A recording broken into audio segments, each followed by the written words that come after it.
Assalamualaikum warahmatullahi wabarakatuh. Yang terhormat dosen pengampu kami, Ibu Nilam Kusuma, SE MSI AK.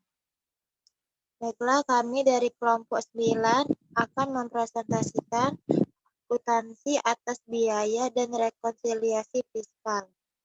Yang pertama, izinkan kami memperkenalkan diri terlebih dahulu. Adel Anggundiani sebagai pembaca materi 1, saya Fiselia sebagai pembaca materi 2, dan Siti Fatimah sebagai pembaca materi 3. Baiklah, materi yang pertama akan dibacakan oleh Adel Anggundiani. Kepada Adel, saya persilakan.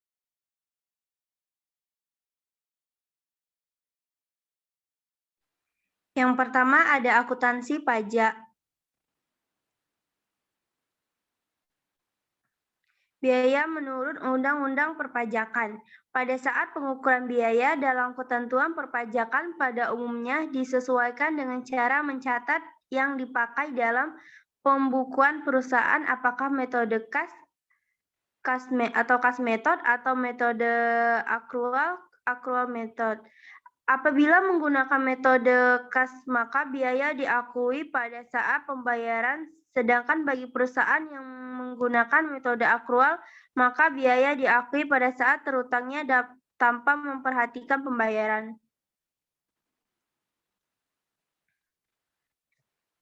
Dalam hal pembebanan, biaya ini dilakukan pengaitan atau matching dengan penghasilan yang menggunakan 3 pendekatan, yaitu 1. Sebab akibat atau kausalitas. Pada pendekatan sebab akibat ini, mengaitkan biaya ini secara langsung dengan penghasilan pengakuan biaya sebagai beban dalam periode diakuinya penghasilan. Contohnya konkret yaitu persediaan sebagai penyebab dari hasil penjualan atau penghasilan pada masa mendatang diakui sebagai biaya alokasi harga pokok pada saat persediaan tersebut dijual. Yang kedua, alokasi sistematis dan rasional. Pada pendekatan ini tidak mengaitkan secara langsung biaya dengan penghasilan, tetapi biaya dialokasikan secara sistematis dan rasional dengan penghasilan atas dasar masa manfaat. Contoh konkret terletak pada saat tetap. Alokasi biayanya segera pada tahun tersebut sebagai pengurang terhadap penghasilan atau dilakukan penundaan atau dikurangkan dengan penghasilan di masa mendatang melalui alokasi penyusutan dan amortisasi. Yang ketiga yaitu pengakuan segera. Pendekatan pengakuan segera ini yaitu terhadap biaya yang dapat dikaitkan dengan penghasilan melalui pendekatan ke-1 atau pendekatan kedua, atau dibebankan segera terhadap penghasilan pada tahun pengeluaran. Sebagai contoh konkret yaitu biaya pendirian, biaya emisi, dan lain sebagainya. Untuk tujuan perpajakan, atas dasar pertimbangan penerimaan dan pengaruh sosial ekonomi, tidak seluruh biaya dapat dikurangkan terhadap penghasilan, sehingga apabila dibandingkan komponen biaya menurut akuntansi komersial dapat dikoreksi yang mempengaruhi penghasilan.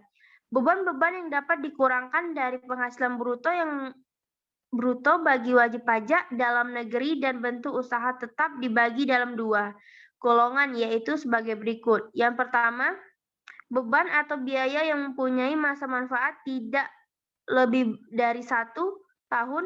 Beban yang mempunyai masa manfaat tidak lebih dari 1 tahun merupakan biaya pada tahun yang bersangkutan, misalnya gaji, biaya administrasi, dan bunga, biaya rutin pengolahan limbah, dan sebagainya.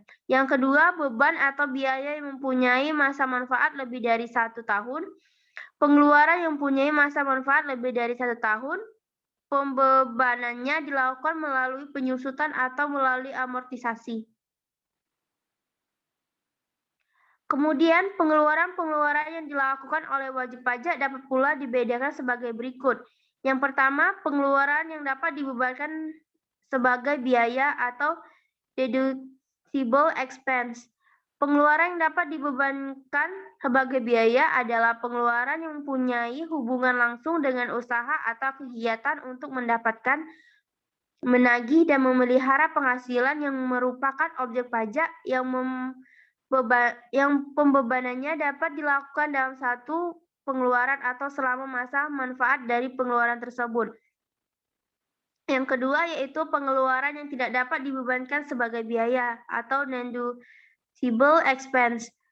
Pengeluaran yang tidak dapat dikurangkan dari penghasilan bruto atau tidak dapat dibebankan sebagai biaya adalah pengeluaran untuk mendapatkan, menagih, dan memelihara penghasilan yang bukan merupakan objek pajak atau pengeluaran dilakukan tidak dalam batas-batas yang wajar, sesuai dengan adat kebiasaan pedagang yang baik.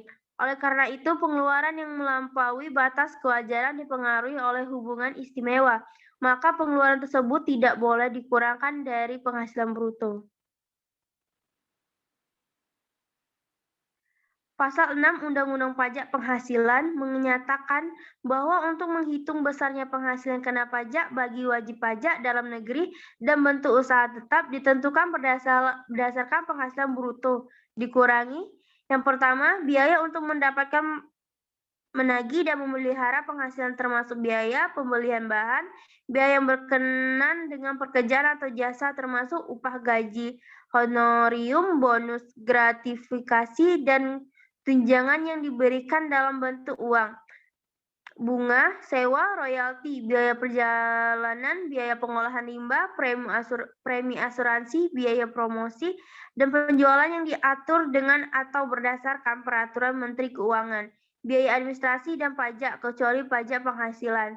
Biaya dimaksud adalah biaya-biaya yang lazimnya disebut dengan biaya sehari-hari yang dibebankan pada tahun pengeluaran yang diperlukan persyaratan hubungan langsung dengan usaha atau kegiatan untuk mendapatkan, menagih, dan memelihara penghasilan yang merupakan objek pajak.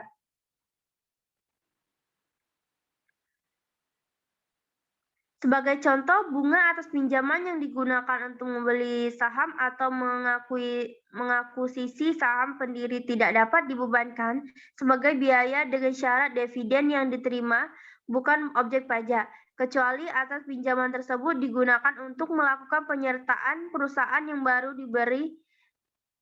berdiri atau untuk membeli sebagian ring issue perusahaan yang lama berdiri. Bunga pinjaman tidak boleh dibiayakan dikapitalisasi.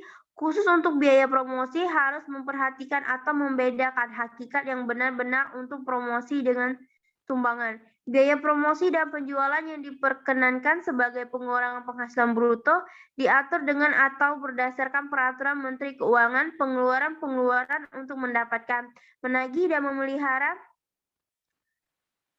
penghasilan yang bukan merupakan objek pajak tidak boleh dibebankan sebagai biaya. Berikut contohnya, yaitu sebagai contoh PTA memperoleh penghasilan bruto yang terdiri atas A. Penghasilan bruto dari usaha sebesar 300 juta, B. Penghasilan bruto lainnya yang bukan merupakan objek pajak, yaitu penghasilan bruto 200 juta dibagi 500 juta.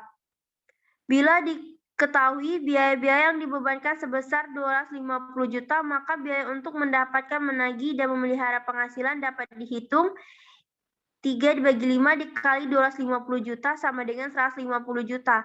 Hal lainnya seperti bunga atas pinjaman yang digunakan untuk membeli saham tidak dapat dibebankan sebagai biaya sepanjang dividen yang diterima tidak merupakan objek pajak sesuai pasal 4 ayat 3 huruf F.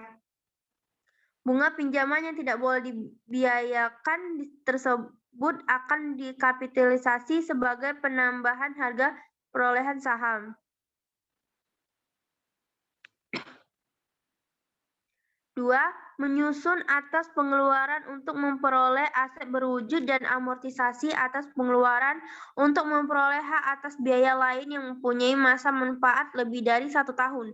Terdapat pengeluaran-pengeluaran untuk memperoleh aset berwujud dan aset tak berwujud, serta pengeluaran lain yang mempunyai masa manfaatnya melalui penyusutan untuk aset tak berwujud. Sedangkan terhadap pengeluaran sebagai pembayaran di muka, seperti pembayaran sewa di muka untuk beberapa tahun, misalnya 3 tahun, pembebanannya dilakukan dengan alokasi sesuai masa manfaatnya, yaitu selama 3 tahun.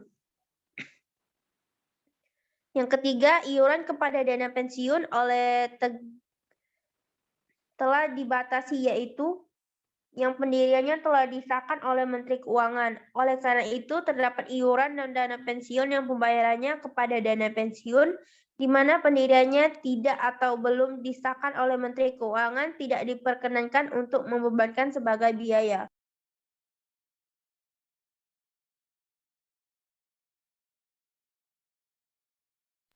Yang keempat, kerugian karena penjualan atau pengalihan aset yang dimiliki dan digunakan dalam perusahaan atau yang dimiliki untuk mendapatkan, menagih, memelihara penghasilan. Sering terjadi bahwa penjualan atau pengalihan aset yang menurut tujuannya semula tidak dimaksudkan dijual atau dialihkan kepada konsumen, namun untuk dimiliki dan digunakan untuk perusahaan atau dimiliki untuk mendapat, menagih, dan memelihara penghasilan. Apabila terjadi kerugian atas transaksi penjualan atau pengalihan seperti itu, maka kerugian tersebut boleh dibebankan sebagai biaya. Kerugian karena penjualan atas pengalihan aset yang dimiliki tetapi tidak digunakan untuk mendapatkan, menagih, dan memelihara penghasilan. Tentu tidak boleh dari penghasilan bruto. 5. Kerugian selisih kurs mata uang asing. Kerugian selisih kurs mata uang asing ini diakibatkan adanya fluktuasi kurs sehari, terutama dalam kondisi krisis moneter.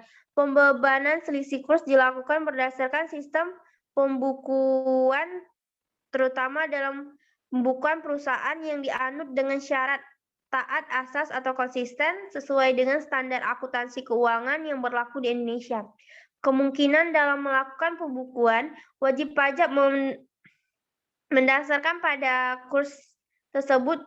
Sebaliknya, apabila menggunakan kurs tengah dan Bank Indonesia atau kurs pada akhir tahun, kerugian selisih kurs dibukukan dalam perkiraan sementara di neraca dan dibebankan secara bertahap sesuai realisasi mata uang tersebut.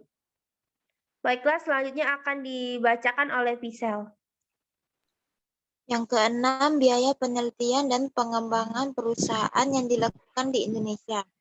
Pengeluaran perusahaan untuk penelitian dan pengembangan perusahaan yang dilakukan di Indonesia dalam jumlah wajar untuk menemukan teknologi atau sistem baru lagi dibebankan sebagai biaya. Inilah diharapkan lebih meningkatkan masalah penelitian dan pengembangan iptek agar proses alih teknologi dapat dipercepat. Yang ketujuh, biaya beasiswa, magang, dan pelatihan. Biaya-biaya ini lebih ditingkatkan pada peningkatan kualitas sumber daya manusia. Oleh karenanya, biaya beasiswa yang diberikan kepada pelajar, mahasiswa, dan pihak lain, magang, dan pelatihan diperkenakan untuk dibebankan sebagai biaya dan dengan tetap memperhatikan kewajaran dan kepentingan perusahaan.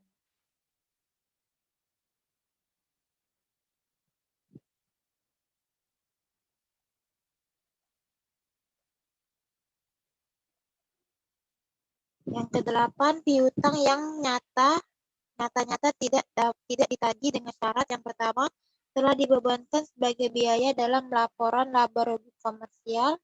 Yang kedua, wajib pajak harus menyertakan daftar piutang yang tidak dapat ditagih kepada Direktorat Jenderal Pajak.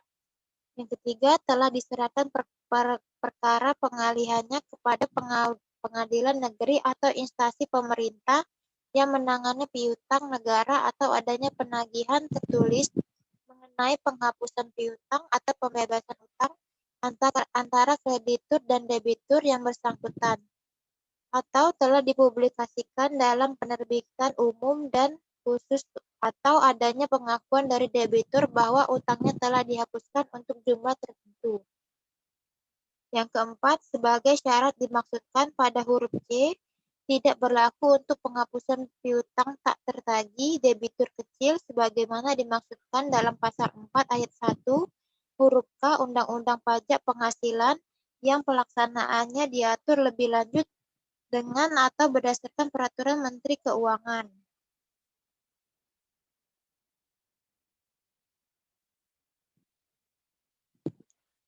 Beban yang tidak diboleh dibebankan. Tidak ada pengeluaran itu boleh dibebankan sebagai biaya sesuai ketentuan peraturan perundang-undangan perpajakan Pasal 9 ayat 1 Undang-Undang Pajak Penghasilan pengaturan yaitu untuk menentukan besarnya penghasilan kena pajak bagi wajib pajak dalam negeri dan bentuk usaha tetap tidak boleh dikurangi yaitu sebagai berikut. Yang pertama, pembagian laba dengan nama dan dalam bentuk apapun seperti dividen, termasuk dividen yang dibayarkan oleh perusahaan asuransi kepada pemegang polis dan pembagian sisa hasil usaha koperasi. Yang kedua, biaya yang dibebankan atau dikeluarkan untuk kepentingan pribadi, pemegang saham, sekutu, atau anggota. Yang ketiga, pembentukan atau pemupukan dana cadangan kecuali cadangan piutang tak terdagih untuk usaha bank dan sewa dengan hak opsi cadangan untuk usaha asuransi dan cadangan biaya reklamasi untuk usaha pertambangan yang ketentuan dan syarat-syaratnya ditetapkan dengan keputusan Menteri Keuangan.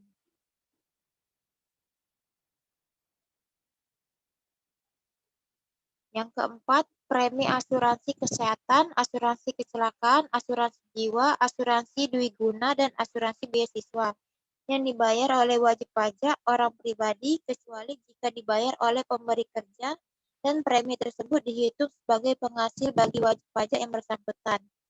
Yang kelima, pengganti atau imbalan sehubungan dengan pekerjaan atau jasa yang diberikan dalam bentuk natura dan kenikmatan kecuali penyediaan makanan dan minuman bagi seluruh pegawai serta penggantian atau imbalan dalam bentuk natura dan kenikmatan di daerah tertentu yang berkaitan dengan pelaksanaan pekerja yang ditetapkan dengan keputusan Menteri Keuangan.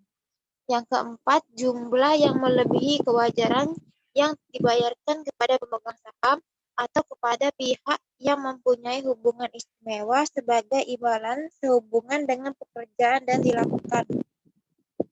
Yang ketujuh, harta yang dihibahkan kepada keluarga saudara dalam garis keturunan lurus satu sederajat dan kepada badan keagamaan atau badan pendidikan atau badan sosial atau pengusaha kecil serta bantuan atau sumbangan termasuk zakat yang diterima oleh badan akmil atau lembaga akmil zakat yang dibentuk atau diusahakan oleh pemerintah dan para penerima zakat yang berhak.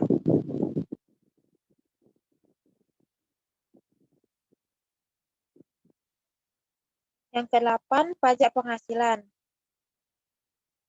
Pajak penghasilan dalam ketentuan ini adalah pajak penghasilan yang terutang oleh wajib pajak yang bersangkutan dalam penentuan tarif pajak. Terdapat teori yang dikenal dengan rate of tax record on tax inclusive basis, yang berarti tarif pajak diterapkan atas penghasilan termasuk pajak itu sendiri.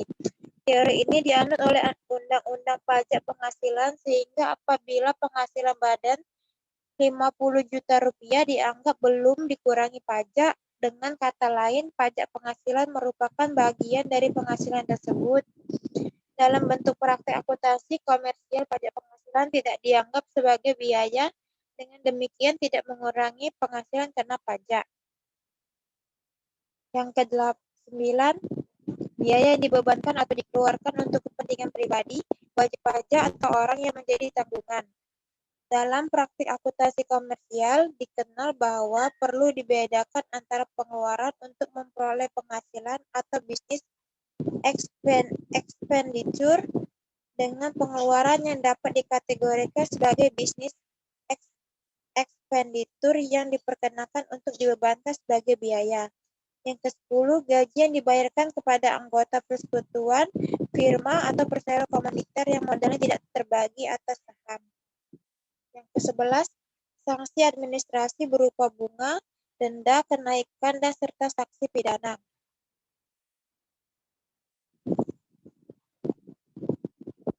Klasifikasi biaya sesuai Undang-Undang Perpajakan.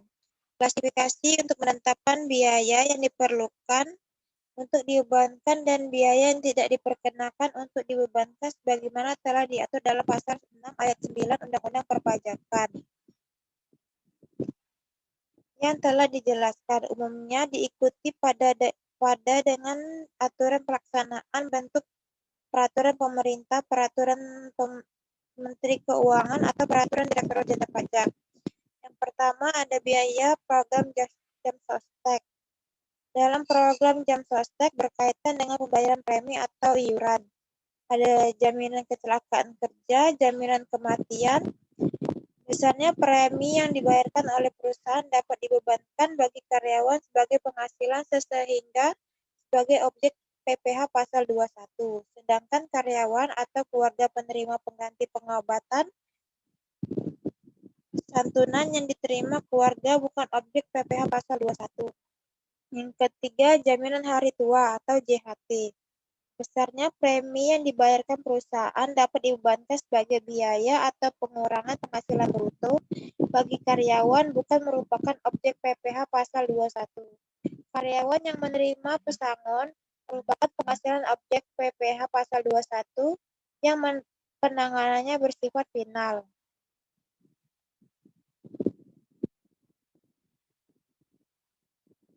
Yang kedua, biaya pengobatan. Pembentukan biaya pengobatan ini diperhatikan dengan cara pembayaran, yaitu yang pertama, biaya pengobatan karyawan yang dibayarkan perusahaan langsung kepada rumah sakit.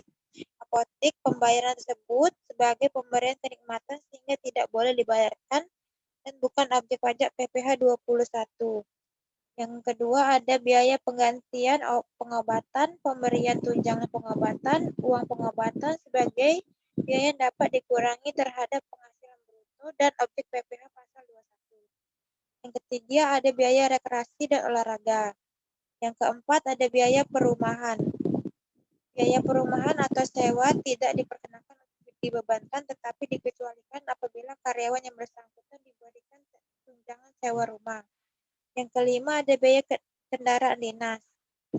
Untuk biaya kendaraan dinas sebagai kendaraan operasional yang tidak dibawa pulang, segala biaya yang melekat pada kendaraan seperti penyusutan, pemeliharaan, dan lain-lain boleh dibebankan ke perusahaan.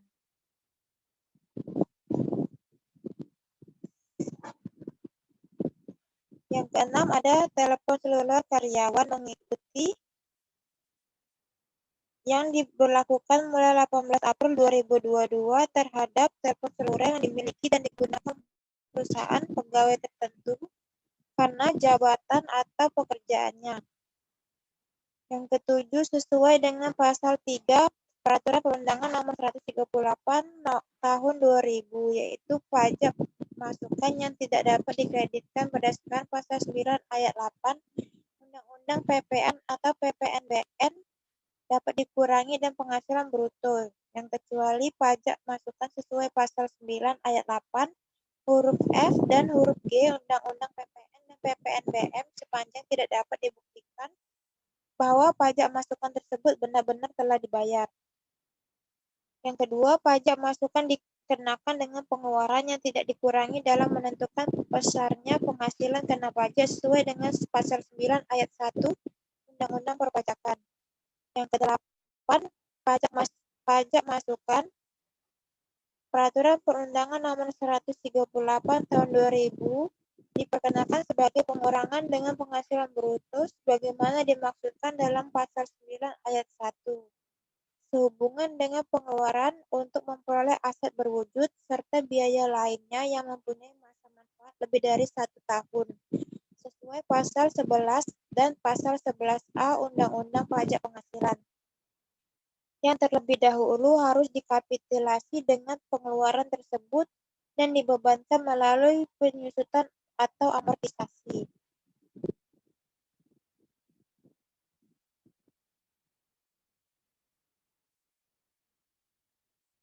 Yang ke-9 ada pasal 4 Peraturan Perundangan Nomor 138 Tahun 2000, yaitu pengeluaran dan biaya yang tidak boleh dikurangi dalam penghitungan besaran penghasilan pajak wajib dalam negeri dan bentuk usaha, termasuk biaya untuk mendapatkan atau menagih dan memelihara penghasilan yang bukan merupakan objek pajak. Biaya untuk mendapatkan dan menagih penghasilan yang pengenaan bersifat final. Yang ketiga, biaya mendapatkan penagih memelihara penghasilan yang dikenakan pajak berdasarkan norma perhitungan penghasilan itu sebagaimana dimaksudkan dalam pasal 14 dan nomor perhitungan khusus sebagaimana yang dimaksudkan dalam pasal 15 Undang-Undang Penghasilan. Yang ketiga, pajak penghasilan yang ditangguhkan oleh pemberi penghasilan kecuali pajak atas penghasilan sebagaimana dimaksudkan dalam 26 ayat 1 Undang-Undang Pajak Penghasilan, tetapi tidak termasuk dividen sepanjang pajak penghasilan. Yang terakhir, kerugian dari harta utang yang tidak dimiliki dan digunakan dalam usaha atau kegiatan untuk mendapatkan, menagih, dan memelihara penghasilan yang merupakan objek pajak.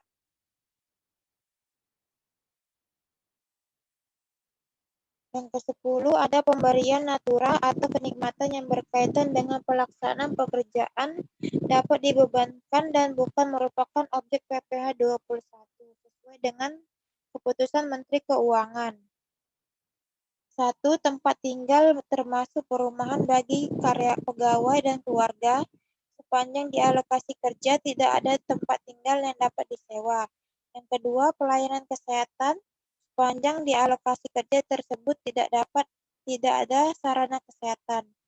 Yang ketiga, pendidikan bagi pegawai dan keluarga sepanjang di alokasi kerja tidak ada sarana pendidikan yang setara. Yang keempat, pengangkutan bagi pegawai di alokasi kerja, sedangkan untuk keluarga terbatas pada kedatangan pertama dan kepergian pegawai karena terhentinya hubungan kerja.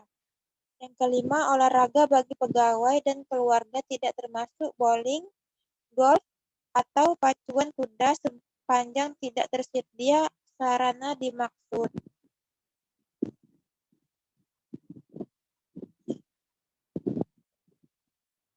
Yang ke-11, biaya entertainment, representasi, jamuan tamu, dan sejenisnya kecuali tidak diperkenakan untuk dibebankan, tetapi apabila dibebankan disyaratkan padanya daftar nominatif atau bukti yang dilampirkan dalam SPT tahunan PPh. Yang ke-12, pajak daerah dan retribusi daerah dapat dibebankan sebagai biaya dalam menghitung penghasilan kena pajak sepanjang memenuhi syarat yang memenuhi ketentuan Undang-Undang Nomor 34 Tahun 2000 tentang pajak daerah dan retribusi daerah berkaitan langsung dengan kegiatan untuk mendapatkan, menagih, memelihara penghasilan tidak bersifat final dan tidak berdasarkan norma perhitungan penghasilan neto, tidak termasuk sanksi berupa bunga, denda. Baiklah, materi selanjutnya akan dibacakan oleh Siti Fatimah. Selanjutnya yaitu rekonsiliasi fiskal. Definisi rekonsiliasi fiskal. Rekonsiliasi fiskal dapat didefinisikan sebagai salah satu cara untuk mencocokkan perbedaan yang terdapat dalam laporan keuangan komersial yang disusun berdasarkan sistem keuangan dengan laporan keuangan yang disusun berdasarkan sistem fiskal. Dokumen ini berbentuk lampiran, SPT tahunan, PPh, badan berupa kertas kerja, yang berisi penyesuaian antara laba rugi komersial sebelum pajak dengan laba rugi berdasarkan ketentuan perpajakan. Rekonsiliasi ini juga dilakukan kepada seluruh unsur penyusunan laporan laba rugi yang meliputi pengeluaran, beban, dan pendapatan. Penyebab terjadinya rekonsiliasi fiskal. 1. Yaitu adanya perbedaan antara SHK dengan peraturan perpajakan, di mana beda konsep, beda pengukuran, dan beda metode pengalokasian atau saat pengakuan biaya.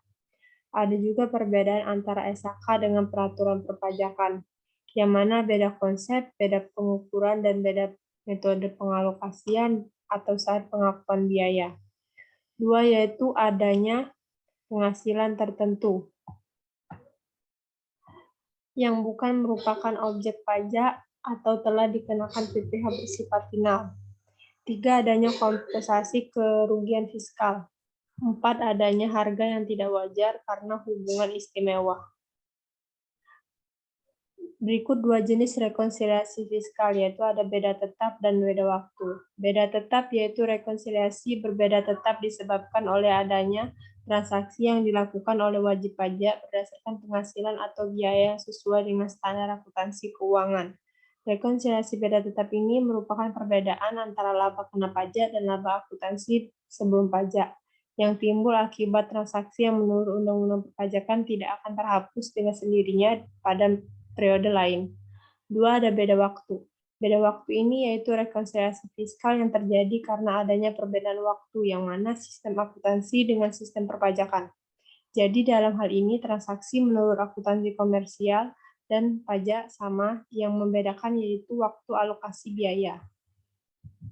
Berikut adalah tahap rekonsiliasi fiskal. Langkah-langkah yang perlu ditempuh untuk melakukan rekonsiliasi fiskal antara lain: 1. Mengenal terlebih dahulu penyesuaian fiskal yang telah diperlukan. 2. Menganalisa elemen penyesuaian untuk menentukan pengaruhnya terhadap laba usaha kena pajak.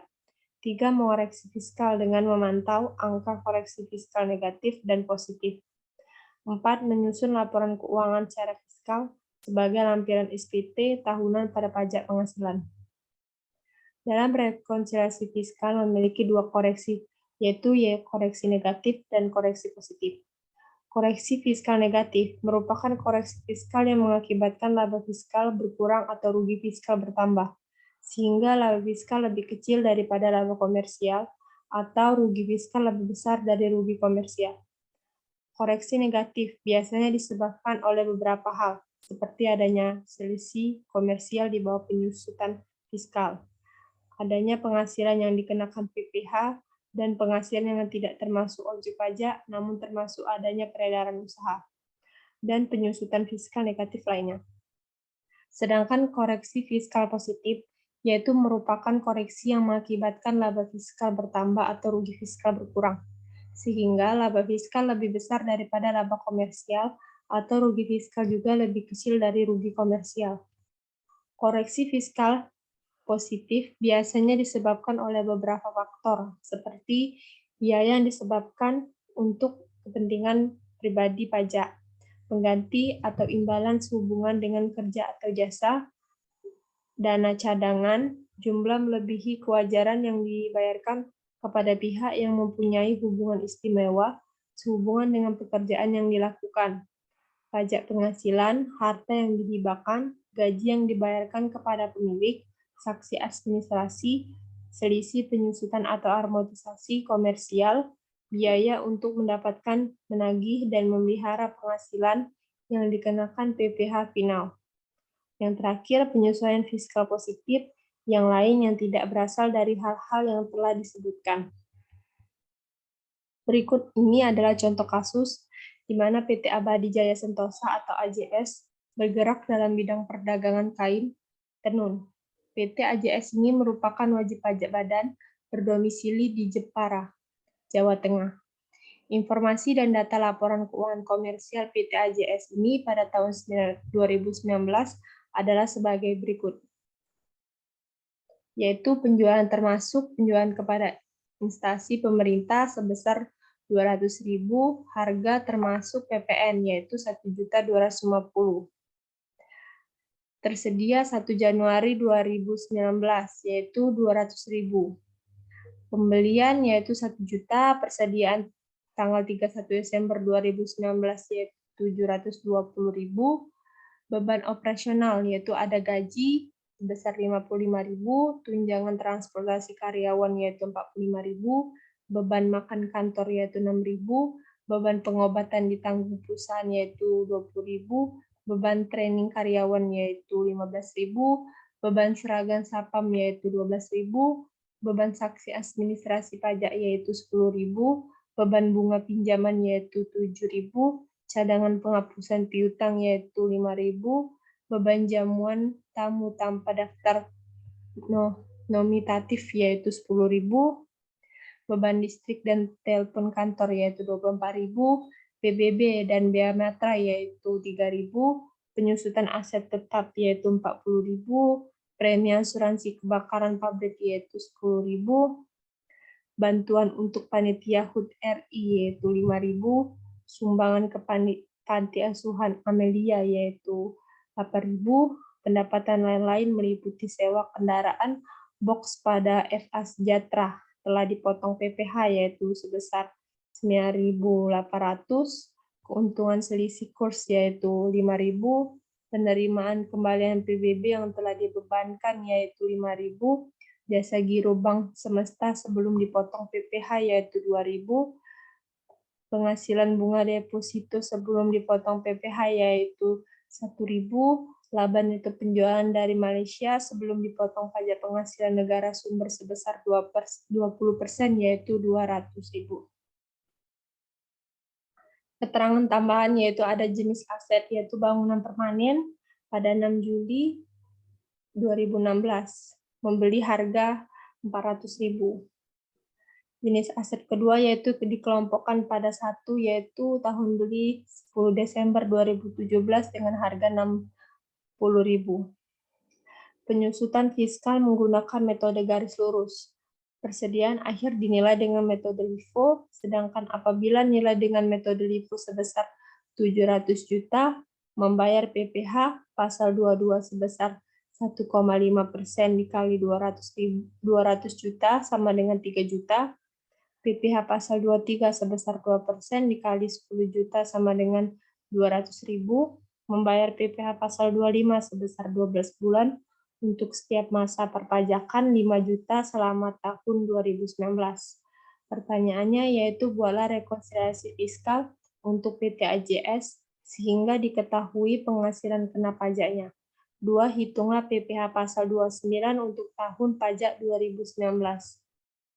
Jawabannya berikut ini adalah tabel PT AJS rekonsiliasi fiskal pajak pada tahun 2019 dalam rupiah. Keterangannya, menurut rekonsiliasi fiskal penjualnya yaitu 1.250.000, menurut fiskal yaitu 1.250.000. Harga pokok penjualan HPP menurut komersial 0, menurut fiskal 0. Persediaan awal menurut komersial 200.000, menurut fiskal 200.000. Pembelian menurut komersial 1 juta, menurut fiskal 1 juta. Persediaan akhir menurut komersial 720.000 dan fiskal negatif 20.000 dan menurut fiskal 700.000, maka keterangannya pasal 10 ayat 6 Undang-Undang PPh. Penghasilan bruto usaha yaitu 770.000 dan fiskalnya 750.000. Beban operasional meliputi gaji 55.000 dan menurut fiskal 55.000. Tunjangan transportasi karyawan menurut komersial 45.000 dan fiskal 45.000. Beban makan kantor menurut komersial 6.000, menurut fiskal 6.000. Beban pengobatan ditanggung perusahaan menurut komersial 20.000, koreksi fiskal positif 20.000, dan menurut fiskal 0, keterangan pasal 9 ayat 1 Undang-Undang PPh. Beban training karyawan yaitu sebesar 15.000 di komersial dan 15.000 di fiskal. Beban seragam Sapam yaitu 12.000 di komersial dan 12.000 di fiskal. Beban saksi administrasi pajak 10.000 di komersial, koreksi fiskal positif 10.000, dan menurut fiskal 0. Keterangan PPh pasal 9 ayat 1 Undang-Undang PPh. Beban bunga pinjaman yaitu komersial 7.000, fiskal 7.000. Cadangan penghapusan piutang yaitu komersial 5.000, koreksi fiskal positif 5.000, dan menurut fiskal 0, keterangan pasal 9 ayat 1 Undang-Undang PPh. Beban jamuan tamu tanpa daftar nominatif yaitu sebesar 10.000 dan fiskal positif 10.000 dan menurut fiskal 0, keterangan pasal 9. Berikut yaitu perhitungan PPh pasal 29 PT AJS untuk tahun pajak 2019. PPh terutang 50% dikali 25% sama dengan 758 juta, yaitu 94.750.000. Kredit pajak yaitu PPh pasal 22 3 juta, PPh pasal 23 200.000. PPh pasal 24 kredit pajak maksimal di Malaysia yaitu 200 juta dibagi 758 juta dikali 94 juta 750 sama dengan 25 juta. 20% dikali 200 juta yaitu 40 juta. PPh pasal 25 yaitu 60 juta. Jumlah kredit pajak yaitu 88.200.000. PPh kurang bayar PPh pasal 29 yaitu 6.550.000. Dengan demikian, PT AJS wajib melunasi sisa kekurangan pembayaran PPh badan terutang tahun pajak 2019 sebesar 6.550.000 maksimal sebelum SPT tahunan PPh badan dilaporkan.